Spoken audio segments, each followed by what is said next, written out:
Très chers téléspectateurs, une fois de plus que le Seigneur vous bénisse et nous vous disons un grand bonjour. Nous sommes ici sur le plateau de l'étendard du Midi, le Nid d'Aigle, avec le docteur King Fortuné. Docteur, que le Seigneur vous bénisse. Que le Seigneur vous bénisse aussi, frère Pascal. Alors, nous avons suivi le docteur King Fortuné tout à l'heure en développant certains points qui paraissent très cruciaux pour nous en cette période de crise sanitaire que nous appelons le Covid-19. Alors, pasteur, vous avez ponctué sur des points très importants qui nous a rendus perplexes. Nous nous sommes dit que après, selon les provisions scientifiques, que nous devrions sortir de cette crise d'ici peu de temps en suivant les mesures de confinement et autres. Mais vous entendre parler, nous avons eu mal au cœur, nous avons eu un choc dans notre cœur en entendant votre développement tout à l'heure. Vous avez parlé des guerres, vous avez parlé des fléaux, et vous avez parlé de la famine. Alors nous nous posons la question, est-ce que nous allons encore rester longtemps dans cette crise? Est-ce que nous allons perdurer dans cette crise? Qu'adviendra après cette crise, Dr King Fortuné? Je crois qu'aujourd'hui, tout le monde s'aligne, tout le monde est éveillé, certainement parce que il y a l'un des châtiments qui est la peste, alors que suivant le principe biblique des châtiments, il y a 3 châtiments qui s'alignent. Il y a la guerre, il y a la peste, ensuite il y a la famine. Donc il ne peut pas y avoir de peste sans qu'il y ait une famine au préalable, une guerre au préalable. Donc il y a une guerre qui vient de se passer et du coup, qui s'est suivie par une peste. Et tous, on est conscient que le Covid-19 est une peste, mais ce qui vient après la peste, c'est bien sûr la famine. Et je crois que j'ai essayé d'étudier de façon profonde ou démontrer que ce qui se passe ici, c'est l'exterminateur qui est en train de visiter la terre, mais sans ignorer aussi, il agit sous la tribu de Lilith, qui est mentionnée dans le psaume 91 et dans Ésaïe 34. Donc après la destruction des dômes qui représentent l'Occident, c'est en ce moment-là que Lilith, le spectre ténébreux, le spectre de la nuit, trouvera son repos dans la terre des dômes qui est l'Europe. Et donc, voyez-vous que la situation est plus critique puisque Lilith agit dans l'air. Raison pour laquelle ce virus est en train de se contaminer à travers l'air et le domaine de l'air est contrôlé par le prince de la puissance de l'air qui est Satan. Et je reviendrai pour vous montrer, suivant la 7e trompette, cette 7e trompette dans Apocalypse chapitre 16, je crois au verset 18, déversée sur l'air.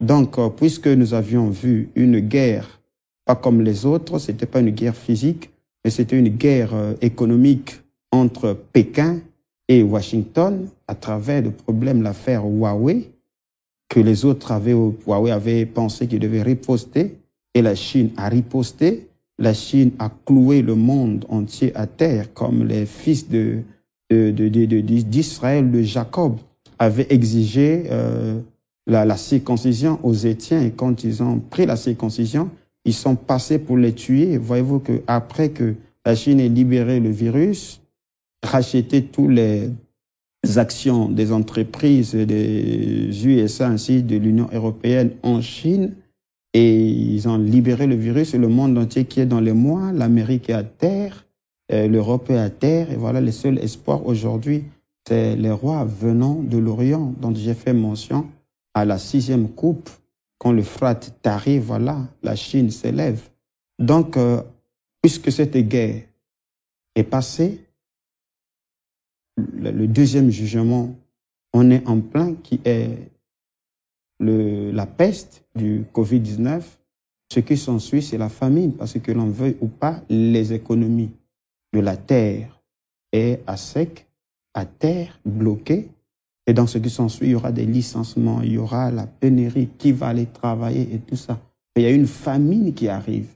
Donc nous devons nous préparer parce que selon Apocalypse chapitre 9, mais le tourment, il vient non pour tourmenter les bêtes des champs, ni les arbres, ça va durer 5 mois. Et le jugement qui est tombé lors du déluge pour que les eaux puissent sécher, ça a duré 150 jours, voyez-vous. Donc, je pense que c'est les provisions, le renfort, comment dire, le confinement, et ça va aller au-delà d'un mois. Je crois que la période prophétique est de 5 mois pour que tout revienne en ordre. Et 5 mois dans la prophétie égale à 150 jours suivant la destruction. Alors, Dr King, veuillez nous excuser. Lorsque nous entendons parler un peu au travers des médias, des différents médias au travers le monde, on est en train de ponctuer, j'allais dire, un accent particulier sur l'Afrique. L'Afrique, parce que nous sommes sur l'étendard du Midi, il s'agit aussi de développer sur l'Afrique, sur les provisions prophétiques au niveau de l'Afrique. Lorsque vous parlez de la famine, vous avez parlé des guerres, vous avez aligné des guerres, des fléaux et la famine, mais nous constatons qu'au niveau de l'Afrique, compte tenu de cette pandémie, il y a déjà l'intronisation des famines et autres. Est-ce qu'au niveau prophétique, les deux ne s'accumulent pas ou ne se joignent pas? Non, mais Ésaïe 19 donne la réponse. Je crois que ce qui arrive ici, c'est quelque chose de très particulier pour l'Afrique. C'est même pour réveiller l'Afrique. Vous voyez que nous sortons de l'étendard du Midi, la première édition. Les gens parlaient qu'il est en train de créer un mouvement, créer une doctrine et tout ça. Mais les mêmes pasteurs aujourd'hui ont protesté contre les tests de vaccins en Afrique. Mais pourquoi ils n'ont pas salué les décisions des Occidentaux et tout ça? Puisque nous, quand on parlait que l'Afrique doit rentrer dans son réveil, ils étaient là à s'opposer et tout ça. Mais voyez-vous, quand vous rejetez, quand les hommes de Dieu parlent, quand vous rejetez, alors Dieu, Fabanam dit qu'on voit les signes nationaux, on voit des jugements. Et c'est ce qui arrive aujourd'hui. Ensuite, pour l'Afrique, ce qui vient là, ce qui arrive est très capital parce que avec ces événements, avec ce châtiment, ça montre déjà à tous les niveaux que le système, la manière dont les gouvernements, les autorités ont géré, voyez-vous que n'a pas été correct. Aujourd'hui, avec cette pandémie, ça montre que le système sanitaire de toute l'Afrique est défaillant. Donc, aujourd'hui, ça ne choisit pas. Ça ne choisit pas des pauvres. J'ai lu que ce soit les pauvres, les riches, les petits, les grands, tous ils sont vulnérables. Je crois que les gens doivent regretter aujourd'hui s'ils avaient mis le paquet, tout l'argent qu'ils ont accumulé, s'ils avaient investi cela dans l'économie de la santé, il n'y aurait pas de problème. Peut-être d'autres qui meurent, tout ça, d'autres qui ont peur, ils n'auraient pas peur parce qu'ils auraient des cliniques hyper sophistiquées ici. Dès qu'il y a un problème, ils partaient sur sa propre clinique. Mais voyez-vous qu'à cause de la prophétie d'Ésaïe 19, je crois qu'on en parlera plus tard, qui parle que nous serons gérés par des méchants, nous serons gérés par des gens qui trafiqueront des trésors au profit des autres maîtres et tout ça. Et ces choses-là sont mentionnées dans Ésaïe 19 jusqu'au verset 18 et 19. On parlera maintenant de l'autre phase de la révolution du pays de Cam. Donc, voyez-vous que c'est quelque chose qui vient parce que Dieu ne fait rien pour rien. Il y a toujours derrière un signe, il y a une voix, voyez. Et je crois que ce temps amène tout un chacun, chaque leader, chaque fils de Dieu, chacun dans son domaine, à réfléchir qu'est-ce qui est prioritaire et surtout pour l'Afrique aujourd'hui, voyez. Donc, certes, ça va beaucoup ruiner, ça va beaucoup faire mal, mais à la suite de l'hécatombe, à la suite d'un désordre, qu'un ordre s'installe. Et je crois qu'après cette pandémie, le monde ne sera plus le même monde, les églises ne seront plus les mêmes églises, et que ça a mis tout le monde à revenir sur les bases de la vie. Aujourd'hui, personne ne peut dire « je n'ai pas de l'argent parce que je construis une maison ». Voyez-vous que les gens aujourd'hui sont en train de cibler l'essentiel.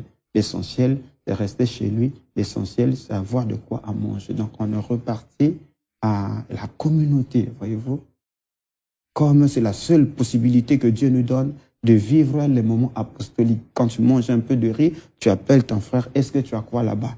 Si tu as plus d'huile, tu envoies là-bas. Voyez-vous que parce que lorsque la vie était normale, comme tous les jours là, quand on vivait, on n'avait pas le temps même de se soucier qui n'a pas le riz là-bas, qui n'a pas mangé. Mais Dieu nous met devant une épreuve, je crois, afin que chacun de nous puisse prendre conscience. Dr King, merci. Pour finir, juste une dernière question, juste une petite préoccupation pour finir. Nous sommes arrivés au terme de notre émission, bien sûr. Juste une dernière question pour finir. C'est celle de savoir, c'est juste des observations que nous avons dû faire dans les réseaux sociaux et un peu partout. Nous voyons des gens réagir de partout au travers le monde à cause de ce vaccin que les Occidentaux, que le monde blanc veut nous imposer à nous en Afrique, nous traitant de cobayes et autres. Mais cette observation se base sur quel sens? Nous avions vu des hommes un peu partout, des Africains de la diaspora et autres réagir, et même des serviteurs de Dieu. Alors on se pose la question, est-ce le temps, est-ce le moment pour l'Afrique, est-ce le jour pour l'Afrique de se lever et de faire face à tout ça? Est-ce l'intronisation d'un nouveau réveil ici en Afrique?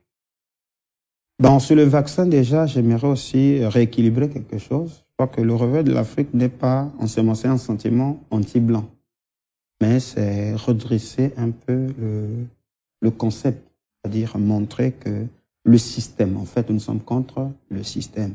C'est pas le vaccin en lui-même qui est mauvais. Parce que s'il y a des normes, vous voyez, si les normes sont respectées et qu'aujourd'hui c'est une pandémie, et si la science trouvait un vaccin et qui a déjà fait ses preuves et tout ça, qui a été déjà testé, qui a prouvé comme aujourd'hui la chloroquine. Aujourd'hui, si on dit on envoie la chloroquine en Afrique, personne ne va refuser.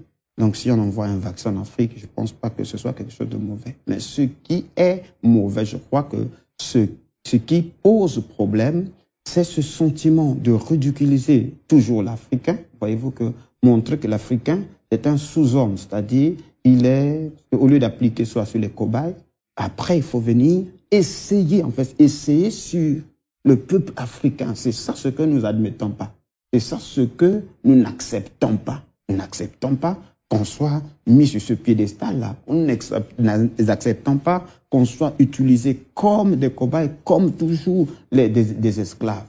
Et ça, ce qui, je crois, a créé de la protestation. Je ne pense pas que ce soit le vaccin qui soit quelque chose de mauvais. Puisque à chaque voyage, on a certains vaccins qui sont exigés et tout ça. Donc, si c'est normal, si c'est des études, de toutes les façons, à la fin, il y aura toujours un vaccin. Et que même toi, tu seras vacciné. Mais moi, je serai vacciné. Mais si la science veut faire un travail, s'il faut qu'il y ait des tests, de toutes les façons, il y a toujours des tests et des volontaires. Que ce soit des Français, que ce soit des Américains, que ce soit des Africains, que ce soit des Australiens, ils doivent tester dans tous les habitants de la Terre, c'est-à-dire aux volontaires. Et si ça marche, en ce moment-là, on pourra appliquer ce vaccin à tous les autres. Et pas dire que des recherches se font et que les tests seront faits en Afrique. Là, on n'accepte pas. En fait, ce qu'on combat, c'est l'intention. Voyez-vous que c'est cette intention que nous avons développée à travers la lèpre de Marie, le sentiment de dénigrement que Marie avait vis-à-vis de la femme de Moïse. Alors merci, nous vous disons merci. Nous sommes arrivés au terme de notre émission. Merci de nous avoir suivis. Nous avons été squattés avec vous pendant tout ce temps, connectés. Et nous vous disons un très grand merci. À nous revoir au prochain numéro de l'Étendard du Midi avec le Dr King Fortuné. Et je vous dis à très très bientôt. Que le Seigneur vous bénisse.